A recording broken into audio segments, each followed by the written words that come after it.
Amrit Sarovar environment சுற்றுச்சூழல் தொடர்பான ஒரு திட்டம் ஜூன் 2023 தொடங்கப்பட்டது. இதோட எய்ம் என்னன்னு பாருங்க, நோக்கம் என்னன்னு பார்த்தோம்னா ரெவல்யூஷனைஸ் டூரிசம் பிராக்டிஸ். சுற்றுச்சூழலுக்கு உகந்த சுற்றுலா வந்து நம்ம ப்ரமோட் பண்ணணும். குறிப்பா இந்த இடத்துல எக்காலஜிக்கலி சென்சிட்டிவ் வெட்லாண்ட்ஸ். வெட்லாண்ட்னா ஈரநிலம். அந்த ஈரநிலத்தில் நம்ம சுற்றுலா போறோம்னா பிளாஸ்டிக் பாட்டில் கண்ணாடி பாட்டில் ஏதாவது தூக்கி எறிஞ்சோம்னா அது சென்சிட்டிவா இருக்கும், பிரச்சனை ஏற்படுத்தும். அப்போ என்னன்னா சுற்றுலாவும் வேணும், அதே சமயம் அந்த இடமும் பாதிக்கப்படக்கூடாது. அதுக்காக தான் ஸ்கீம் போட்டிருக்காங்க.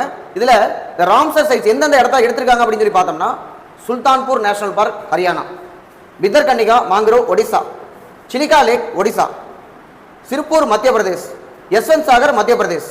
இதோடைய காமன் 4 காமன் சொல்றாங்க. ஒன்று ஸ்பீசிஸ் அண்ட் ஹேபிடேட் கன்சர்வேஷன், அதாவது அங்கே இருக்கக்கூடிய உயிரினங்களையும் அந்த வாழ்விடத்தையும் நம்ம வந்து பாதுகாக்கணும். இன்னொன்று நேச்சர் டூரிசம், இயற்கை சுற்றுலா. அடுத்து என்ன பார்த்தோம்னா வெட்லேண்ட் லைவ்லிஹுட், அந்த ஈர நிலத்தினுடைய வாழ்வாதாரம், அதை வந்து அங்கே இருக்கவங்களோட என்ஷூர் பண்ணுறோம் நம்ம. இன்னொன்று வெட்லேண்ட் கார்பன், அங்கே இருக்கக்கூடிய அந்த வெட்லேண்ட் வந்து என்ன பண்ணணும், கார்பன் டை ஆக்சைடு அளவை குறைக்கிறதுக்கு அது வந்து காரணமாக இருக்கும். தேங்க்யூ.